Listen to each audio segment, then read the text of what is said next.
Because, come morning, Oh, great time to have hiccups. The dining hall is a mess with few of his drunk friends sleeping about. Okay, let's check. He likes us more. Let's see what this says. The Wright Mansion officially opened its doors with a grand housewarming feast. Zachary Steele, Ashton Frey, and Rebecca Gales were seen attending. However, what was supposed to be a day of merriment turned sour when Rochelle Lee, the chief inspector's wife, accused Luke Wright of fathering her unborn baby. And the aftermath of Rochelle's accusations, Hannah banned her former friend from setting foot in any of their properties. She was then seen dragging her husband all the way to the mansion's foyer in order to set things straight with him. Invasion of the cat in the lap. Cat in the lap. Yeah, so he didn't... I do not like hiccups. He didn't deny sleeping with her. He just denied that the child is his. Very interesting. At least a dozen men and women are scattered about, sleeping like they are in alcohol-induced comas. Even Officer Lee is there, sleeping off the effects and still clutching a bottle of a 1998 Jumela. No doubt, Luke has served some of his stores in absinthe.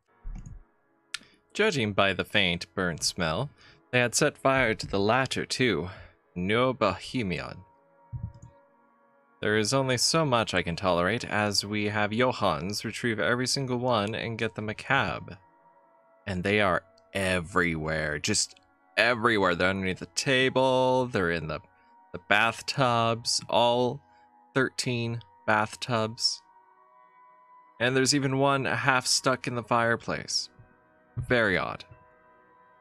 At the table, on it, and underneath it, and some even in the kitchen. We found one stuck in the oven too. Nap time is over, Kinder. Time to go. And oh dear, does this piss our valet. This pisses our valet, though he is still a man of silent fury. Although it is a little treat to hear him utter curses in German from the other room. I imagine Luke will be amused as well, if it isn't his guests that are being thrown out. Instead, he's brooding in his seat, rolling a stalk of daffodil in between his fingers. He's energetic, and you aren't drunk. Amazing. That, or you are getting better with handling your hangovers without your dog hairs. Literal dog hairs? Should I be looking out the window to see if the sky has turned red and if pigs have started to fly? I am unfortunately completely sober, Hannah. I am too, it's sad. And how does it feel not being hungover? Relief. Still miserable. It'll get better. Or so they say. You wanted to talk about something? Oh, something. I don't know what could possibly be. You know, for once, I wish you were hungover. Maybe this isn't the best time for this talk. Maybe more non-sober? No, please. I do not like loose ends. And this is a bloody ugly loose end. Then, first things first, I want you to be honest with me, just between the two of us. Without others to impress, without people listening in, just you and me. Did you or did you not sleep with Rochelle Lee and got her pregnant? I didn't get her pregnant. Aha! But the thought of having a child with her? Can you just imagine it? Or rather, don't. I can already see it. It'll look like that ruddy pig boy from that Young Wizard book. Oh, that is so cruel. How does he know that's not his child, huh? Was she already pregnant when he started banging her? I don't care about once upon a time. That's how you avoid from, impregnating someone. Wait until they're already pregnant. You can't have double pregnancy, right? Right? Right. What I'm asking is if you were with her the other night during my party. him not showing up in most of the gatherings I've hosted in the past is nothing new, of course. The one I've had last week is no different. And suddenly, all those others where he didn't show up, was he with other women? Having other children? It's merely another thing I've gotten used to between us after things turned sour. After Rochelle's outburst last night, I won't deny feeling the disappointment. The betrayal. What's done is done, however, though at the very least, I still want to hear the truth from him. She made me meet with her the night of your party. Made you, dude? But I swear, I only agreed to go so that I could tell her I wasn't having none of it. After you already fell and slipped inside her? It isn't my baby. I don't even think it's Lee's. Poor bloke. I mean, I probably slept with her once. Probably just once, maybe a few dozen times. We were probably incredibly drunk, but that would have been a long time ago before she was preggo. Are you sure, Luke?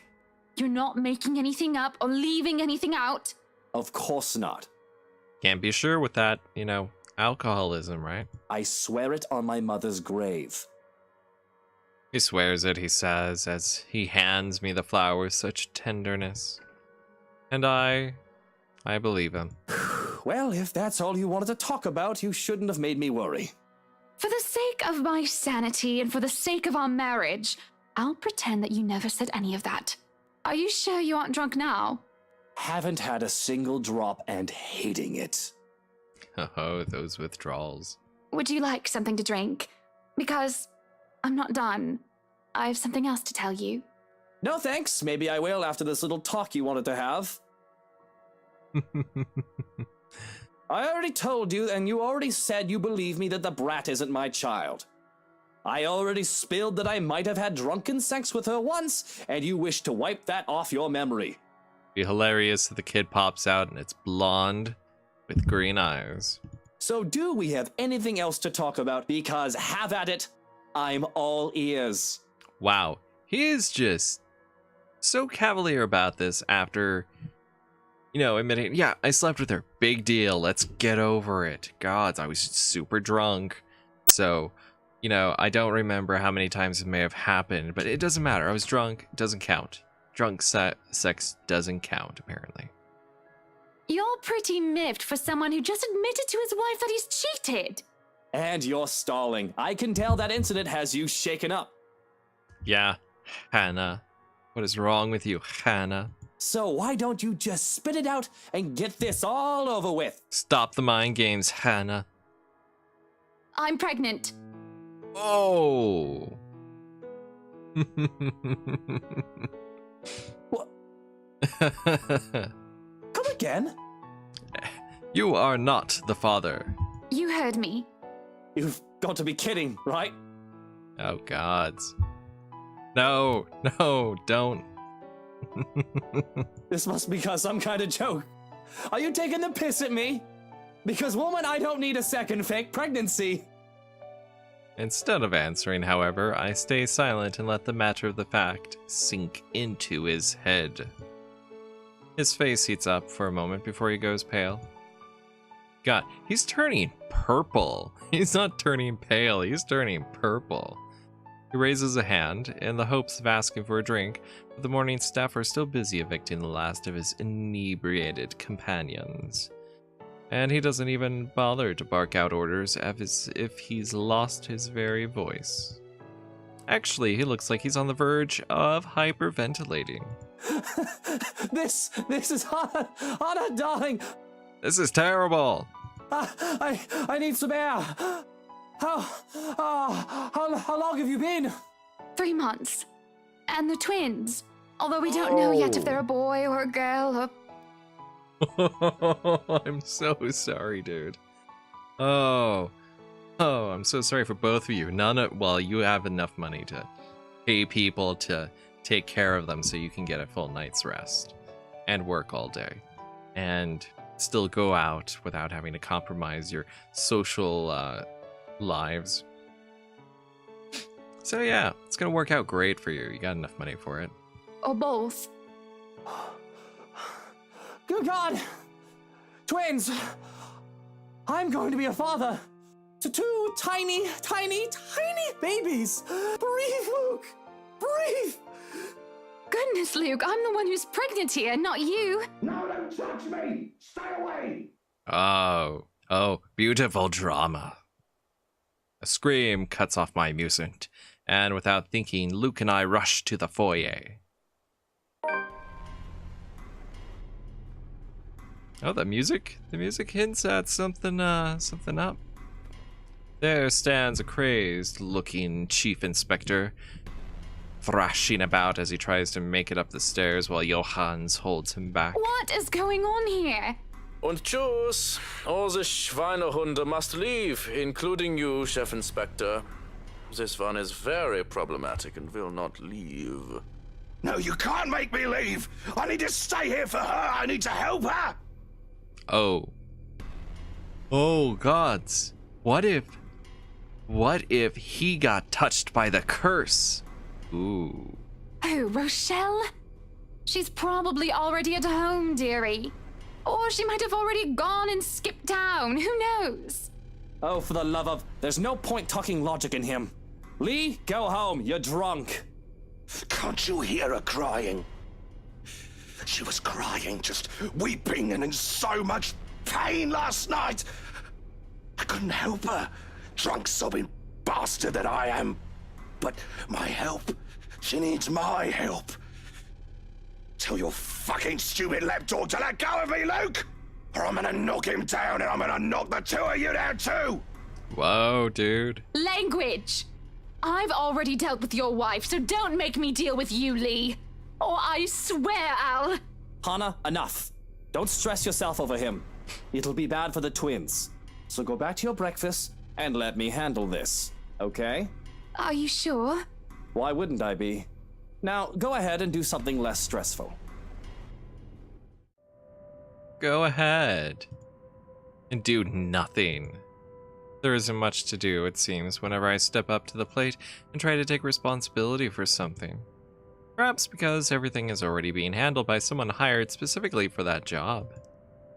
And with Johannes overseeing the staff and Luke handling everything else as a whole, it doesn't leave much for me. I can't even take the job of delegation because all it takes is a word to one of the senior staff and everything will be taken care of for me. I was gonna have to sneeze, that's why I needed to. Okay, moving in here a few days ago may have very well been the chore that took the most effort from me. And that didn't take any real effort at all. Yes, Hannah, go buy a mansion in the middle of nowhere. Good idea. Great plan. There are no dishes to set aside and busy myself with. Any mess left behind is now nearly non-existent. To sit on a counter while eating cake is supposed to be my next plan. Alas, there isn't even one to finish off, and I don't really know what brought me to the kitchens in the first place.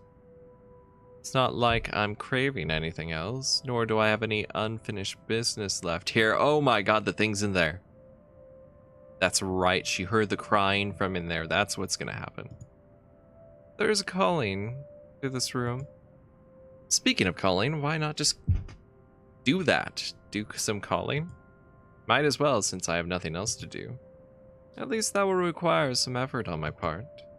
With how cut off from the rest of Luxburn the mansion is, with how long it was abandoned before we moved in, having a landline is out of the question. The solution's supposed to be our mobiles, though isn't much considering how spotty the signal is in the area. It'll take a bit of maneuvering to get even a single bar as it is. I mean, they have enough money to fix that. Right? Takes a bit, as I said it would. I have to park my rear on one of the cold drawers, but that suits me just fine. Another matter that needs my effort is who to call. She who must not be named is certainly off the list. That doesn't leave me much in the category of close friends who attended the party, along with the category of who else is awake at this early hour. But soon enough, I manage and the call goes through. Hello, Rebecca Gales here. Oh, that's who she calls? Oh, just met you last night. Let me call you at whatever in the morning. Who's this? Good morning, Becky. Hannah? She's a little too excited. Oh, wait, how did you get my number? You responded to your RSVP through the phone. It's all saved in here, of course. I thought I'd like to say hi and make plans and get together sometime. Also, I'd love to hear news about your mother and father and about you, my dear. Oh, I hope I didn't wake you up. Oh, you're good. It's sports day at school today, so I was just prepping for that.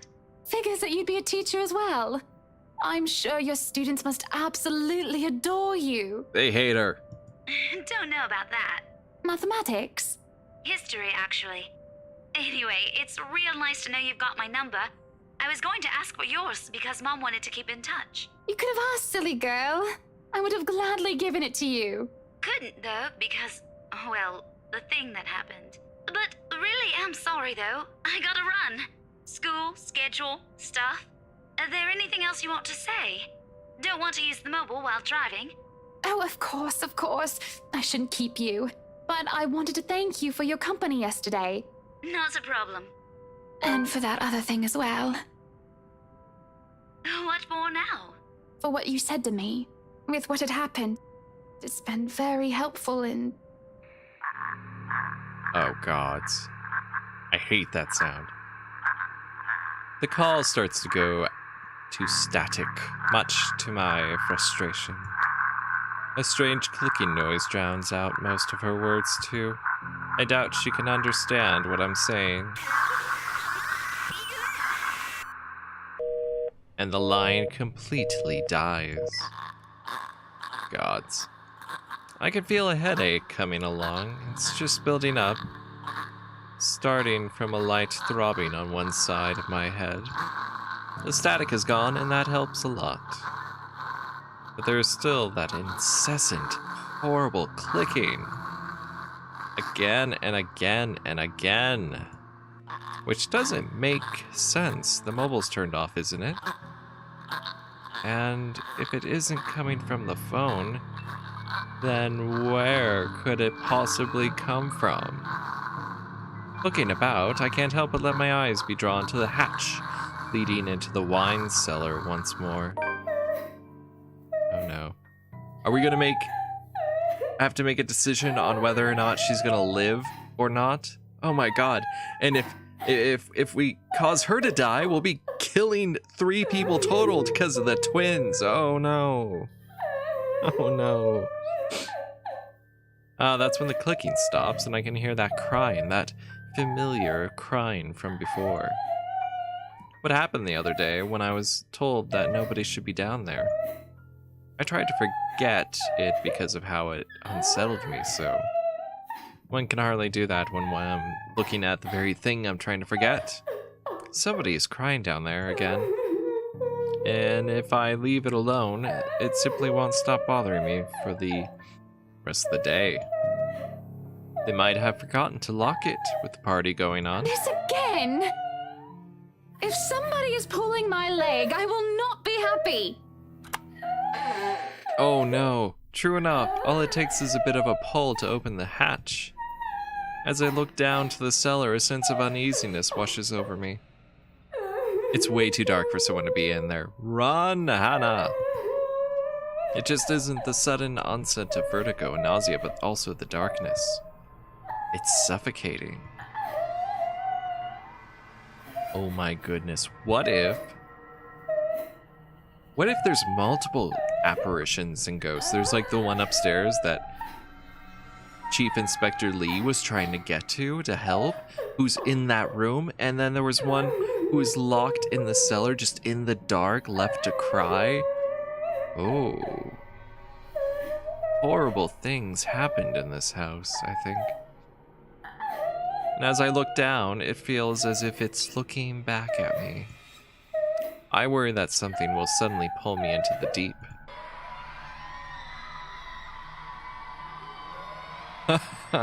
Oh, and it actually manages to get worse.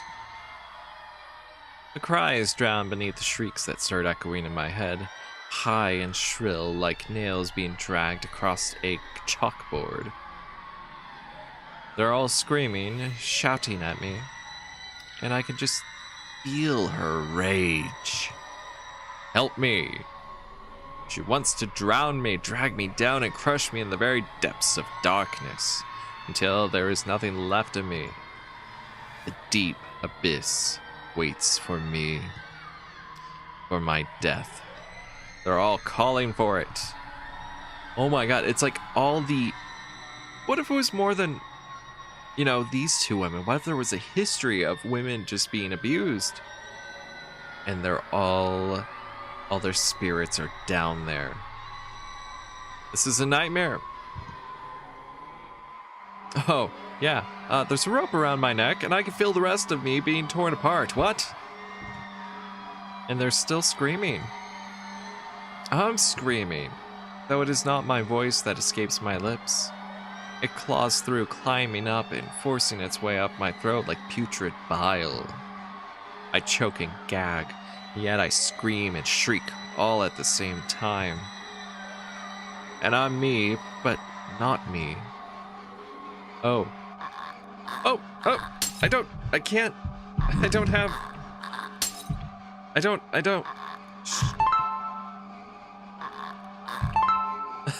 did not have the keyboard ready for that.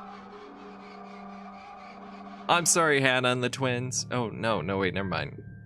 We did it! We saved Hannah and the twins. Oh my goodness, there's gotta be some kind of warning because I had the keyboard not within reach. Glad that worked out. Pushes me down to my knees before I'm prone and vulnerable on my stomach. This is a kinky ghost. It makes me tumble and I can just feel my whole body seizing, writhing on the floor. Everything and nothing hurts. It feels like I'm on the verge of death. And if I'm not dying, I nearly wish I actually am. Hannah? Hannah, what is going on in here? Why are you? Brains. Seeing Luke, something snaps back and I'm able to take a gasp of air on my own volition for the first time in what felt like centuries. I would have rejoiced and cried for his name if the pain still did not rack my body. Instead, all I can do is stare listlessly as he comes to my side and lifts me up, cradling me in his arms. He tries to get me to my feet, perhaps to take me out of here. But all he's able to do is get me to sit, make sure I'm not trashing about. I'm not trashing on the floor, what? It's odd. I can still feel my muscles spasm, limbs jerking like puppets on a string. Luke holds me tight and keeps me still so that I do not hurt myself anymore. Whatever it is that happened, it has my mind feeling frayed and battered. Eventually, the pain dies down into a dull ache and my own tongue stops feeling like cotton. It's only now that I can feel the wetness on my cheeks, tears streaking down my face. A cough racks my body now that I don't feel like choking. It just all feels so horrible. But I don't care. I don't care. Please. What happened here? Who did this to you? I don't know. I'm so sorry. Shh, it's all right. You're safe now, Hannah. You're safe now. And? Oh, now we play as Zachary. Okay, let's see Zachary's little profile.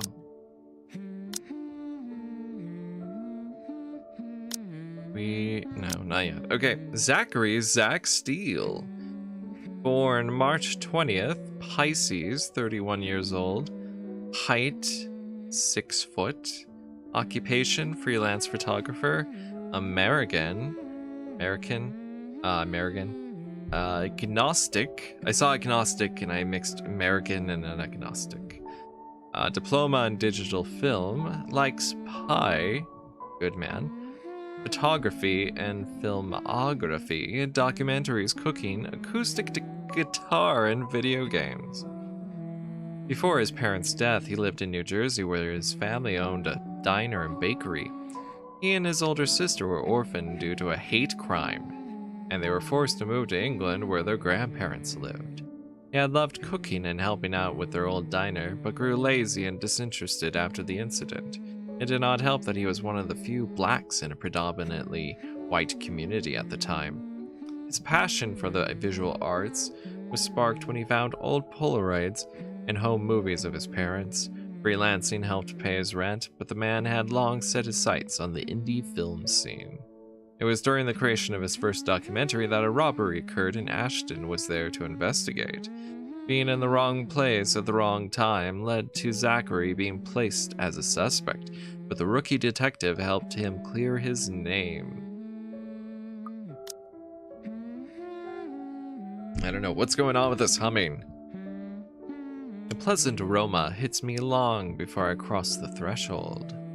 Faint but light and a warm... Faint but light and warm, a reminder of what home is. Pa's stern but commending gaze, Ma's tender smiles, the sunlight filtering through the eaves in the morning, and the distinct smell of cinnamon and vanilla as it drifts through the air every time something cooks from the room.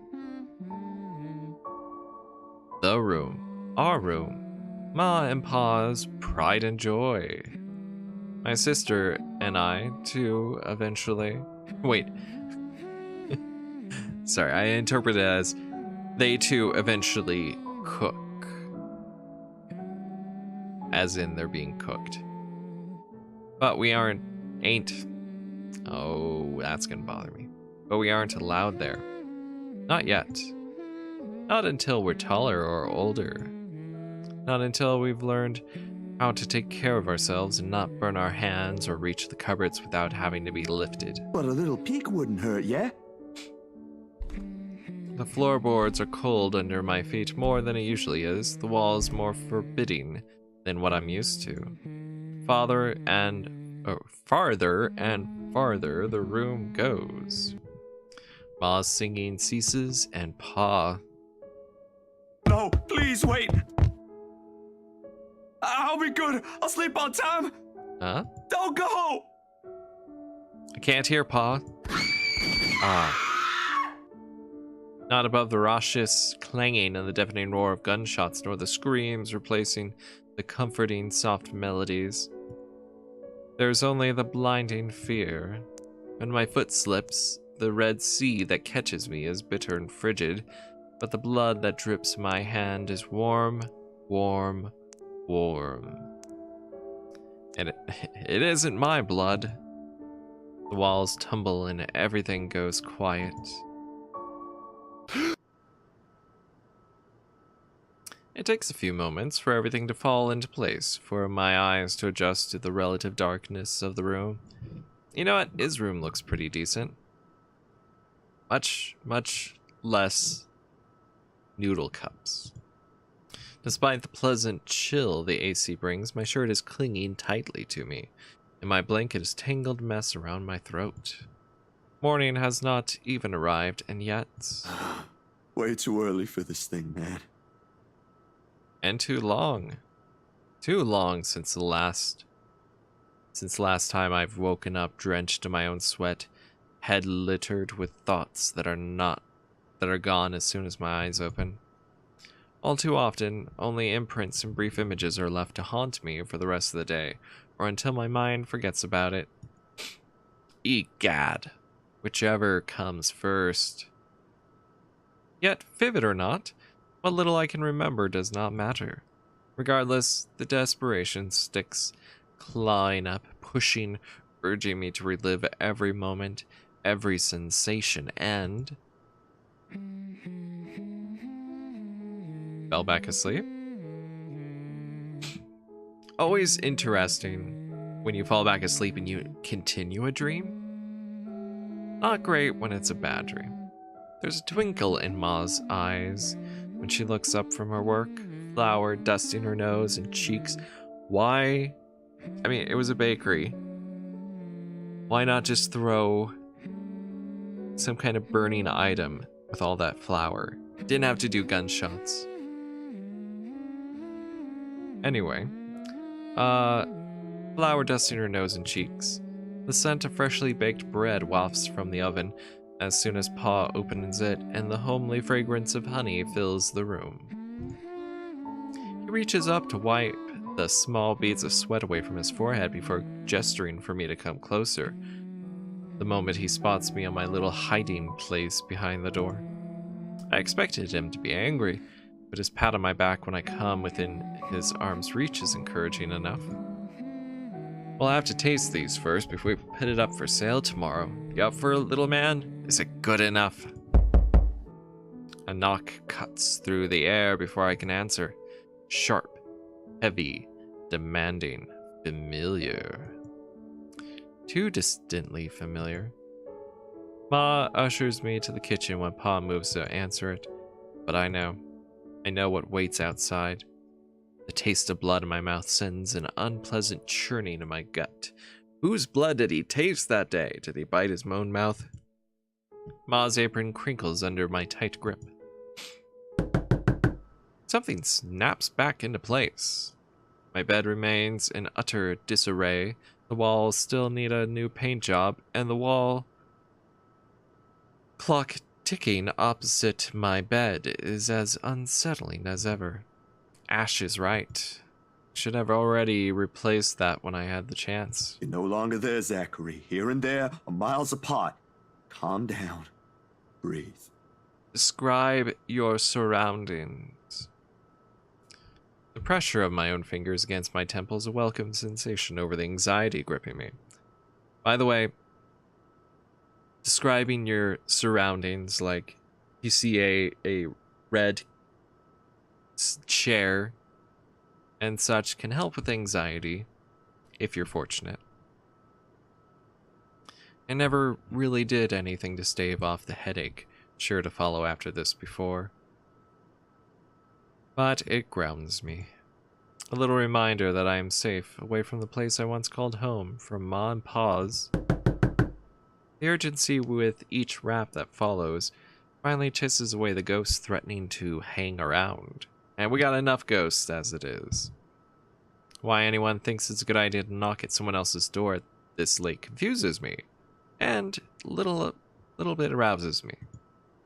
Anna would chase them all away with a broom if she was here. But no matter, it's a welcome break from the thoughts about to take a morbid turn if left festering. It's probably just Ash anyway, looking for a place to crash. Looking for a place to crash. Wonder of wonders why he's bothering with the courtesy when he never did so before.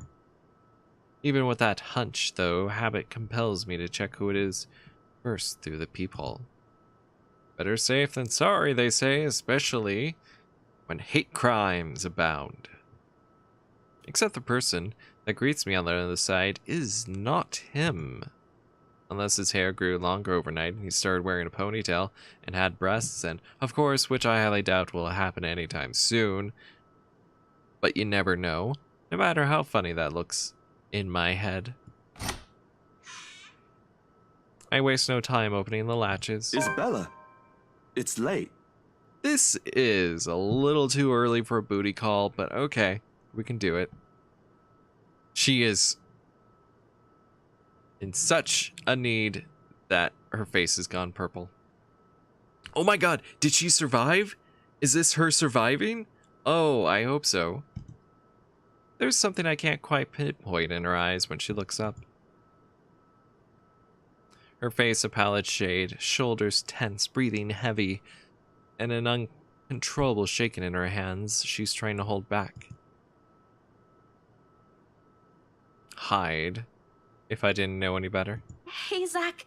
Sorry, I know it's weird for me to show up at this hour, but you are the closest to my office, and... No. I hope she did not bring the ghost with her. No. It's perfectly fine. I'm not really working on anything right now. Do you want to come in? Is it all right?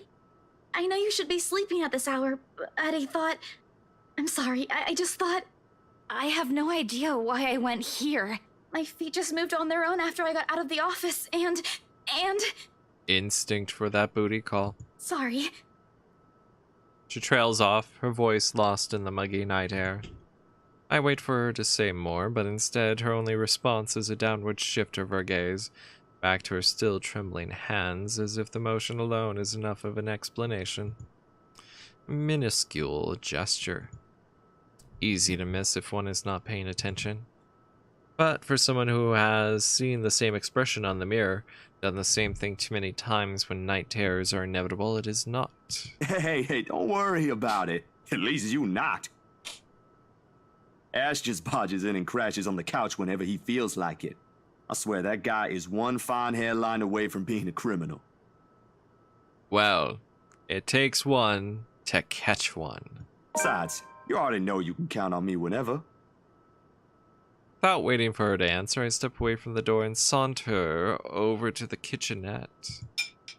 For a few good seconds, only the clinking of the plates could be heard above the constant tick-tock. That's why I got rid of all those clocks. Anywhere near me, I cannot stand that sound. Late as it may be for a snack, the familiar motions keep me occupied, steering my mind away from dangerous, arousing thoughts. Isabella's company is not unwelcome either. Whatever her reasons for showing up here at such an hour doesn't matter. I'll be damned if I just turn her away, frazzled as she is. The door clicks shut behind her when she finally enters, feet scuffling softly against the tiled floor. In all the years I've known her, she has never once lost her ever upbeat spirit. Yet in this particular moment, as she stands in my doorway, holding her arms close to herself, it's as if I'm looking at someone completely withdrawn from the person I've come to know all these years. Do you want to drink or eat anything? I haven't restocked my food stash yet, so ingredients may be a bit limited. But I'm sure I can whip something up with what I have here. Perhaps a cup of noodles? Just water will do, please. Thanks, Zach. What? No additional food requests? That's new. I'll put something together for you anyway. You didn't ask for it, but I'm gonna feed you anyway. And feel free to make yourself at home. You ain't exactly a new visitor here. Although my room's not at its most presentable right now. Sorry, new freelance gigs and such. At least there's no stray dildos lying around. Didn't have time to fix things up here lately. It's okay. I don't mind. Usually, she'd have something more to say about that. A quip, a witty remark to provoke a laughter or two. Nothing from her this time. Only a weak smile before she takes a seat on the couch, and a silence that stretches out until what we left hanging feels disconcerting. Before everything turns stifling and awkward, I continue talking, if only to keep the dead air at bay. Because dead air is awkward, apparently. How is one supposed to keep a conversation going when the person you're talking to is so withdrawn? Anyway, gigs. Can you believe this one client we got? Boss had all my schedule shoots shifted after they caught wind of this couple buying a new property. Man, must be nice to have all the money in the world. Oh my god, Zach. Don't bring up the whole property thing. World itself moves for you, huh? She's curled up on one side of the couch and hugging her knees close when I bring the tray carrying the sandwiches and the water she requested. She starts to straighten up as I'm unloading the contents, but pauses as soon as I hold up my hand in a halting gesture. You're a guest. Didn't I say you're free to make yourself at home? Here's your water. Careful. The tremor in her hands, though lighter now, still hasn't subsided when she reaches for the glass and just spills it everywhere. I give her a questioning look, like WTF, and she is quick to avert her eyes, keeping herself occupied by taking small gulps of water. Or maybe she just doesn't want me asking questions. Worrying.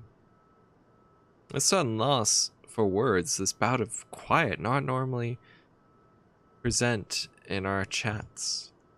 Even the creaking of the old chair when I casually take a seat is a welcome break. Although the company's familiar, this has gone way past unnerving. What happened? Overtime at work? She doesn't answer immediately. Another gulp drains her glass of its remaining contents. One would think it will be enough to help her recover, yet she doesn't lose her taut grip on the glass as she cradles it in her lap. Her eyes take an unfocused gaze when she speaks again. Yeah. Boss handed me extra work today. After what happened to Rose. Rose? Why do I feel like you've mentioned her before? Sorry, I'm better with remembering faces than names. She was my coworker. That will take some getting used to. I was just talking to her the other day. Was? Did she resign or something? I think I'm missing a few details here, Bella. You've never met her. I think I did mention her once or twice. It doesn't matter. You probably heard her name recently from the news than me. Something clicks then. A little memory from the night before. The bright red light from the dark room, the strong odor of the stopped bath, the television's barely audible murmur in the background, and a glimpse of a bloody room. The news is everywhere, even in the morning that follows. I just didn't think its effects will strike someone this close to me. Oh, damn. I didn't mean to bring that up. No, like I said, it'll take some getting used to, but it'll get better. I hope it will. Things might become a little busier for me, though. She left a lot of things unfinished, and I'm one of the few people in the office who knows how she works. Boss thinks the transition will be easier if I handle it. That explains it. Well, just don't forget you still need rest. Even the most hard-working people I know don't keep hours as late as this. Hell, the subway stopped running hours ago. Crime rate might be lower here than most places, but that doesn't mean you can walk around freely in the middle of the night. Yeah, what is that ghost doing out at this time? I mean... It's just for today. Still a good thing you dropped by here first. I'm not just about to let you walk out here alone, especially not in the middle of the night. Who knows what else could happen? I'm not saying you should go right now, but I could accompany you home if you... Or just crash here. No! Wait, please! Ooh. The vehement tension in her voice makes me pause, and it is in this instant the mask she's been keeping up falls apart, if only for a short while. Right then and there, I understood what's hiding behind her unfocused stare from the moment she arrived. Fear. Pure, unadulterated fear. It's disturbing to see such marring her usual upbeat countenance. Her usual upbeat countenance. With a sigh, I cross the small distance separating us and kneel in front of her. This is not a time for a proposal. Oh, top 10 inappropriate times for a proposal right there. She doesn't flinch when I do so. However, the way she appears to make herself smaller against the couch is telling enough. Bella, this ain't just about your coworker, is it? What is it really about? I'm all ears. Because there's no way that this could be about the coworker. The sound of glass shattering rents through the air as soon as her hold on it loosens. In the span of a few seconds, her breathing grows labored. I don't know. I don't know anymore. This is what it looks like when someone encounters the unexplainable. She claps her hands over her ears, pressing it tightly against the sides of her head. Her voice grows weaker with each word, each plea coming out of her mouth. Please don't leave me alone. I don't want to be alone right now. I can't shake it off. Everywhere's not safe and... Hide, Isabella. Look at me. My hands are firm on her shoulder when I pull her up to look at me. It takes every force of will to ignore the terror in her eyes in favor of taking control of the situation and give a firm pat on the cheek. Too close, too similar. Breathe. You're safe here. Inhale, hold, exhale. Stay in the present. I'm here. No one's gonna hurt you. Do you want to talk about it? The force with which she shakes her head is enough reason to drop the topic altogether. No more. Please, no more. I don't want to remember anymore. Kate, no more talking. I won't ask any more. Can I get you anything? Another glass of water? I think I have a tub of that pistachio ice cream you love so much. We're gonna have to clean this mess first. Will you be fine on your own for a little while? She nods with her whole body, which kind of freaks me out, before retreating into herself again. No more words are exchanged after that, and I take that as my cue to start cleaning the shards littering the floor before either one of us gets hurt. The quiet hum of the AC is a pleasant distraction as I go over the menial task. More so than her ragged draws of breath or my little feeble attempts to tell a quick story or two. But the latter does the trick, and soon enough she has already drifted off by the time I return, with the promised glass of water and her chest rising and falling in a steady rhythm, the strain on her shoulders gone. Frankly, I've never seen her this still. Okay, just finally made sense.